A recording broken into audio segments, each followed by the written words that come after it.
I think some of us can relate to this, right? Okay, all right, so here we go. First of all, I want to tell you a little bit about myself so you know who you're dealing with. Second oldest of 7 kids, had an older brother who didn't do anything, I think, except walk on water. So some of you might have been the oldest daughter in the family. A lot of responsibility falls on your shoulders, helping mom with dishes and folding laundry and whatever. And along the way, I realized I like being an organized person. And so it was just an inept thing for me, just jump in there and take care of things. Well, my whole life, I had different careers, and in 2008 decided I'm going to make a career change and became a professional organizer. And I love what I do. I have a passion for it because I am changing people's lives. What I want to do is, first of all, tell you I'm licensed, insured, and background checked. Everything I do is confidential. The pictures that you see, my clients have given me a written release to show these pictures. You'll never know who it is, though. All right, so it is confidential. All right. So we're talking about downsizing. Best time to start downsizing is right after retirement. Why? Because our lives have changed. We don't need all those suits. We don't need all those heels and so on. So we can start getting those out of our closet. Are you interested in moving closer to your family? Tom talked about the large house. Maybe medical concerns might be a reason that you might want to move. You can't do the steps anymore. We want to eliminate as much stress as possible. This is a stressful room. A lot of people have many stressful rooms, and they don't know where to begin. So not beginning is a decision. Take it in small steps.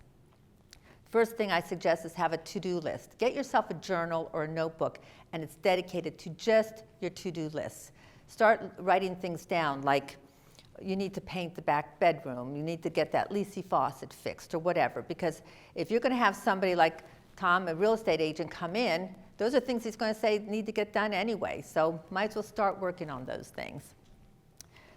Eventually you're going to have a list like cancel the newspaper, when you have to have your utilities turned off, things like that. So just write it down, because the more you dump out of your mind onto paper, it's going to free your mind up for other thoughts that can help you with your organization. Stuff can suffocate and immobilize us. I don't have to ask anybody here which living room you'd rather come home to.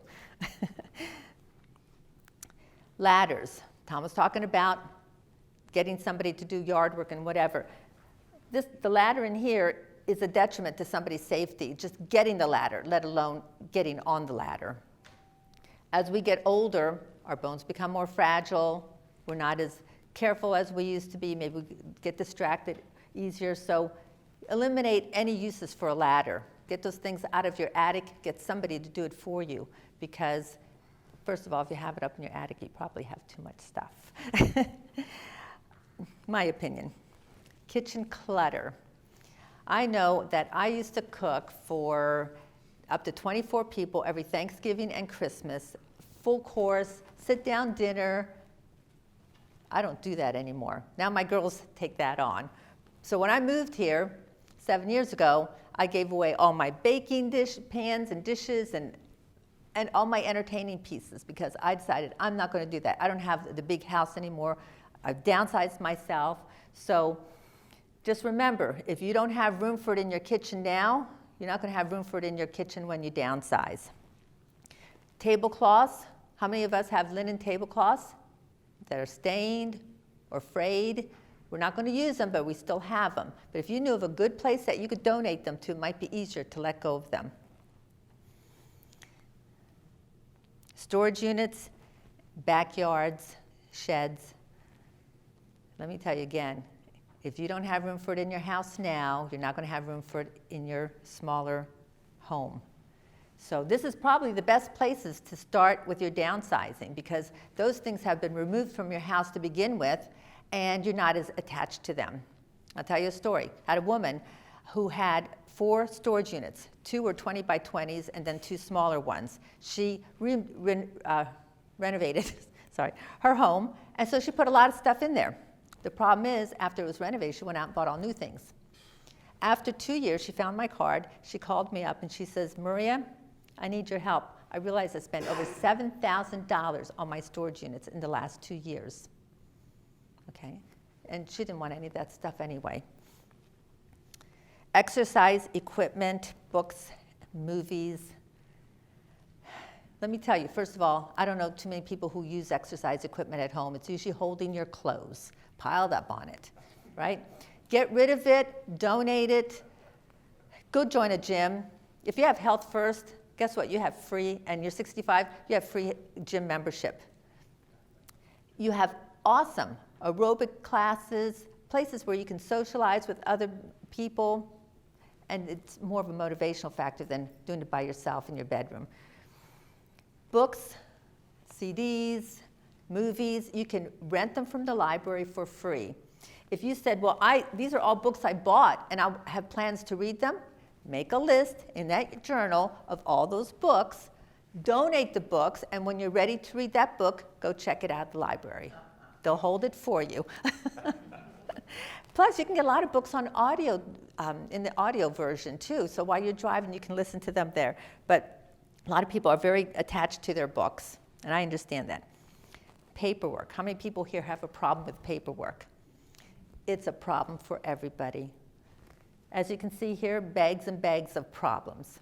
This woman had her important papers, what she thought were important papers, in a little safe, which really wasn't fireproof or waterproof, and what she considered important were all the warranties on all her appliances.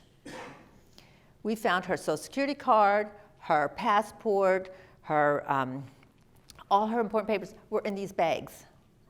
So you need to establish an efficient system for your paperwork and follow that, because if there was an emergency and you had to evacuate, you want to just be able to grab something and go.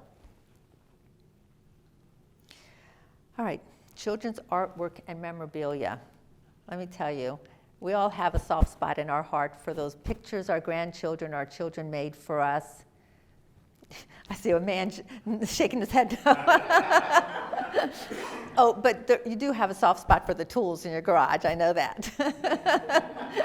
In any case, you need to take some time, be kind to yourself, be compassionate. You're going to find there are times you're going to become very sentimental, maybe shed a few tears, and it's okay.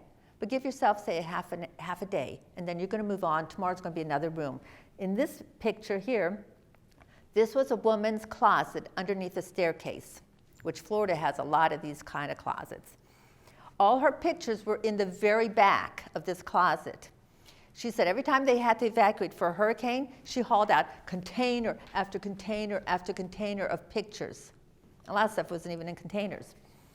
Well, I discovered this because she asked me to get something out of this closet. I said, I can't put it all back without organizing it. And as you can see, now it's so much neater, and she can get to what she needs. But you can digitize all those pictures. If you really need to keep that one special handwritten picture, there's a way to do that so it doesn't become clutter, and so it's safe and it's protected. But you can digitize everything. Get your adult children in to say, you know, what do you want to take with you? What do you want to keep? Is this important? You'd be surprised how many times they say it's not important to me. Trophies. We all have pictures taken when we had our trophy, when we received the trophy, right? So why do you need to keep the actual trophy? You could take that to the Salvation Army or Goodwill, and they'll recycle it. They'll pop the plaque off, or you can do that yourself, and somebody will buy it, put a new one on. All right, before picture here. You're going to hear from a moving company next. If this was your house and you had to move, they're going to pack all that up and they're going to deliver it to your new house. You don't want that. Why do you want to pay somebody to do that? You want to go through that, get rid of the clutter, and only pack what you really want to take. Here's a picture of an assisted living. Oops. Assisted living client. Look at the clutter.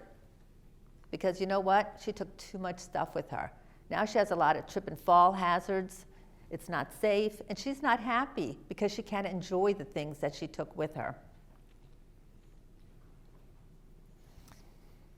Anybody here is invited to go over to Salvation Army on Route 192. Go to the back where you don't, matter of fact, bring them some stuff to donate while you go. There's a piece of equipment back there that crushes compactly any article of clothing, frayed tablecloths, stained, ripped. As long as it's clean, bring it to them or to Goodwill, and they're a conduit for another company that buys this from them to make beautiful carpeting. I saw a sample. So if you're not sure what to do with that extra sock or that stained bedspread or ripped towels or whatever, take it over to them. They look at every article before they put it in there. Okay, my time's up, but I just want to say, medications, there's a way to dispose of them properly, but not down the drain. I can refer to that later. You worked hard all your life. It's time for you to enjoy yourself. Congratulations and have a happy retirement. Tom? Thank you very much.